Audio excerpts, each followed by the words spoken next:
Bismillah, walhamdulillah, wa salatu wassalamu ala rasulullah, ma ba'd, assalamu alaikum wa rahmatullahi wa barakatuh, my dear brothers and sisters in Islam, and welcome back to the akhlaq. We're still on that train.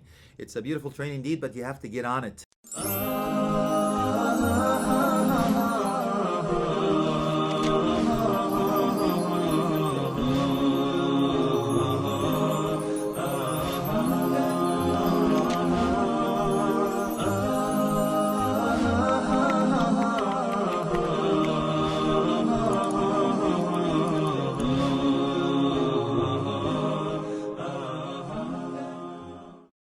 Indeed, the akhlaq is one of the measuring stick the Prophet Muhammad ﷺ says that we will be held accountable for.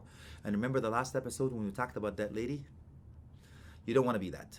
And I can tell you why. Because we have to take you for another quick journey. That journey is long, but it's worth it in the end. So let's go to that day. What day? Judgment Day.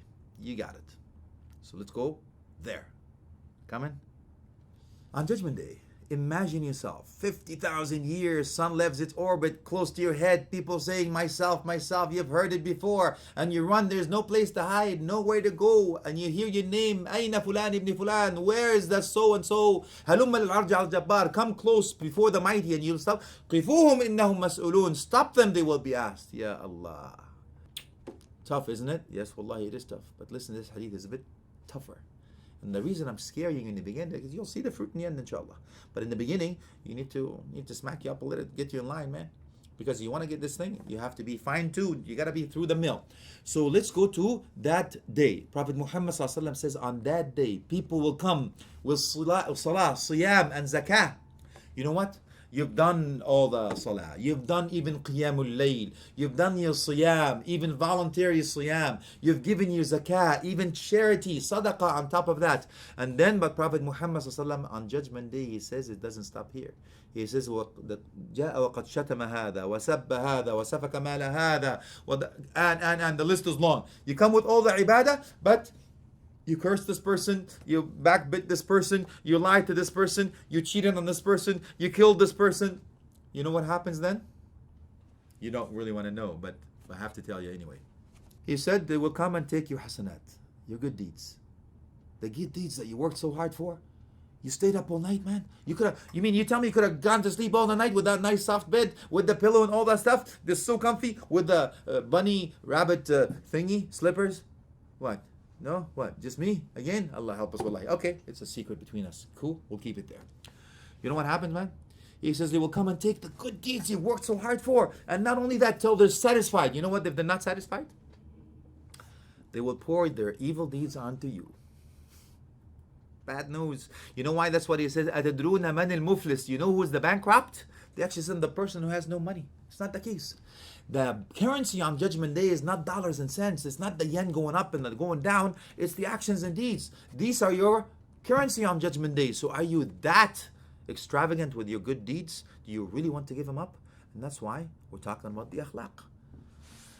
Al-Hasan al-Basri rahmatullahi alayhi actually used to go knock on people's door after he hears that they actually talk about him behind his back. You know what he used to give him? A beautiful bowl of fruit. He says, I heard you've given me the best of your actions and deeds.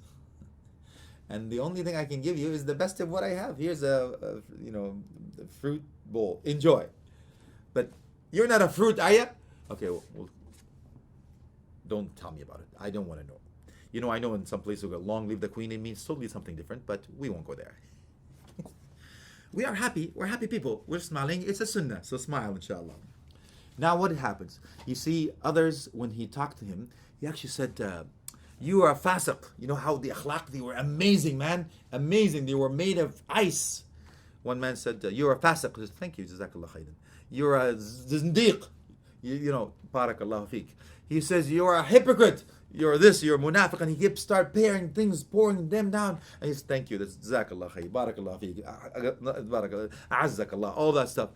I can't get to this man. He turns and walk away. You know what he did? He says, stop.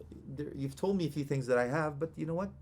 There are certain things that I don't have that you didn't, that I have that you didn't tell me about it. You want to know? Amazing, isn't it? Yes, it is indeed. Now, others of the stories about the akhlaq, akhi, among the stories of this young girl that was a servant of this righteous man. She actually poured hot water, and a different narration says, oh, the slave was, the master was very angry. So that young servant was actually, Jariya, was very smart. He says, well, kadhimin al-ghayth, because she knew that man of the Quran, he would actually be stopped. He says, those who control their anger. He says, I kadhamtu ghaythi, I control my anger. He says, وَالْعَافِينَ عَنِ النَّاسِ, and those who pardon people. He says, عَفَوْتُ عَنْكِ. So, وَاللَّهُ يُحِبُّ الْمُحْسِنِينَ. Allah subhanahu wa ta'ala loves those, the highest level of that, righteous deeds. He says, اذهبي أنت حرة لوجه الله. Go, you are free for the sake of Allah. My dear brothers and sisters in Islam, I want you to imagine again on that day. You know why? Because we have to go back to that day. Prophet Muhammad sallallahu alaihi wasallam says, the heaviest thing on the scale on Judgment Day, he says, the akhlaq. If you want to marry the girl, what did he say? He says, إن جاءكم من ترضون خلق ودينه أو الدين وخلق تقديما تأخيرا يا حديث. You have to have actually moral contact. Who wants to get married? I told this guy in Australia. I knew he was actually married. So I said, he wants to get married. Here is his hand. I said, man, didn't you just tell me you're married? He goes, yes, sir, but I'm 75% single. I told this joke to my wife. She was very happy. Anyway, it's a joke between us. Let me tell you another one. This girl comes up to the man. He says, honey, do you see me in your dreams? He says, honey, no, I don't see you in my dreams. She got very angry. How come you don't see me in dreams? Because I recite Ayat al-Kursi before I go to sleep. Let's go back over there.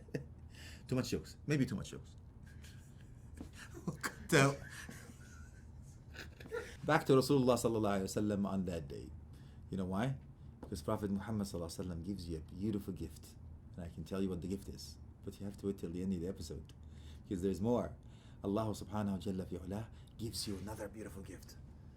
To be able to be with Prophet Muhammad sallallahu alaihi wasallam. How much would you pay to be with someone that you love the most? And how much would you pay to be actually with the Sahaba radiallahu anhum ajma'in? But how much would you pay to be with Rasulullah sallallahu alaihi wasallam? You know what he said? He says, "Aqrabakum ilayya," the closest to me amongst you. "Ahabbukum ilayya," those who are most beloved to me and the closest to me in Jannah. He didn't say the richest, the most beautiful, the one that uses fair and lovely. He says, "Ahsanukum akhlaqa." Allahu Akbar. Can you imagine? That is a measuring stick that we should compete. وَفِي ذَلِكَ فَلْيَتَنَافَسِ الْمُتَنَافِسُونَ. We should actually do our best to be the best of both worlds. Wallahi الَّذِي لَا إِلَهَ إِلَّا هُ. If this measuring stick is not enough for you, akhi and ukhti, to be with Rasulullah sallallahu alaihi wasallam, you know what? That should be our goal. We should be actually competing the best of the moral conduct, because indeed that is that measuring stick. And wallahi, if you get it, you'll be happy in this life and happy in the hereafter. Let us go back in history again to find out of some of the people who actually had the best of moral conduct, the best of both worlds. The akhlaq, my dear brothers and sisters in Islam, is not just something that we wear. It is something that is an indication. It is the proof of what you have inside. It's what you have behaved. So you tell me now, when Prophet Muhammad sallallahu alaihi wasallam says the best of you, the best is wife, and I tell you why, because she sees you in the morning, noon, at night. She shares the good, the bad, and ugly. She knows your secrets, most intimate secrets.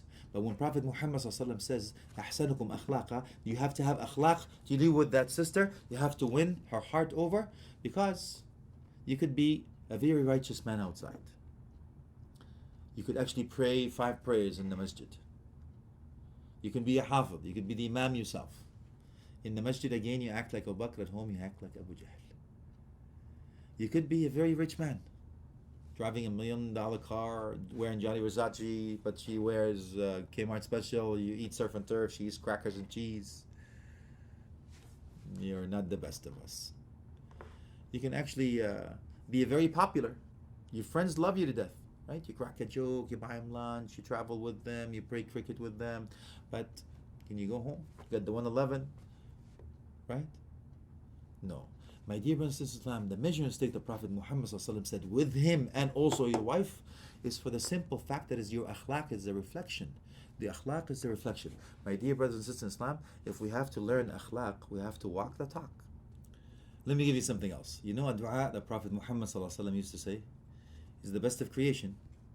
He used to actually say, Allahumma hadini ila ahsan al-khuluq, la yahdi ila ahsan al-khuluq illa ant.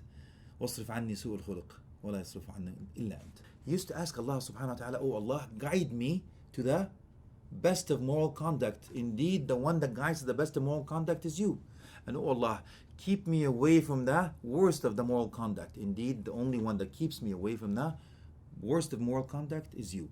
If Prophet Muhammad sallallahu alaihi wasallam used to ask for this, could we not ask for it? So we learn a few things, my dear brothers and sisters in Islam. Make sure you do that dua all the time. Make sure that you do the dua of the Prophet Muhammad sallallahu alaihi wasallam to walk in his footsteps, inshallah. When Allah subhanahu wa ta'ala gave it that measuring stick, you know what it is? قولوا للناس حسنا ادفع بالتي هي أحسن. You know what that means? When people are really ignorant with you, and I can tell you, if you're in this path, my man, they're going to be ignorant with you, they're going to challenge you, they're going to call you bluff, they're going to show off, they're going to tell you everything. Allah help you, wallahi. What Allah says, idfa' billati hi ahsan. Say the righteous things. Take the bad and turn it into good. Turn a negative into a positive. How to absorb people. How Allah subhanahu wa ta'ala taught Prophet Muhammad sallallahu alaihi wasallam. How the people came and actually crunched him from here, and it says, amazing, isn't it? How Prophet Muhammad ﷺ actually stayed for 3 days waiting for a man when he promised him to be there. How Prophet Muhammad ﷺ stayed with the Umayr when he asked him about Nughayr. Yeah? How did Prophet Muhammad ﷺ deal even with the animals and even the palm tree, everything else, akhi. So please understand, when Allah subhanahu wa ta'ala is telling you this, listen to this. Allah subhanahu wa ta'ala gave us another mission stick. It says, أقم الصلاة وأمر بالمعروف وانهى عن المنكر وأقم الصلاة واصبر على ما أصابك. Amazing, isn't it? It is amazing. You know why? Because joining good is good, forbidden evil is good, establishing prayer is good, everything is good. So why do you say اصبر على ما أصابك? Be patient on what you are going to be plagued with. So that is a sabr in itself, is another khuluq on its own. I'm not going to go into the series of the akhlaq in itself, but I want to make sure that you understand the moral contact and how important it is. And Prophet Muhammad sallallahu indeed was the best according to the testimony of Allah subhanahu wa ta'ala. So we should walk the talk, inshallah, and walk in the footsteps of Prophet Muhammad sallallahu alayhi wa sallam. I ask Allah subhanahu wa ta'ala to give us the best khuluq, ameen, and keep away the worst of the khuluq, ameen, and make us a pulpit that is walking Quran like Prophet Muhammad sallallahu alayhi wa sallam. And by the way, please don't think that your teeth are awrah, because some of the brothers do not want to smile. They think their teeth are awrah. And guess what? Prophet Muhammad sallallahu used to smile, akhi. So we should smile, inshallah. It is the sunnah. With that, keep smiling. I will see you in the next episode. Jazakumullah khairan. Wassalamu alaikum wa rahmatullahi wa barakatuh.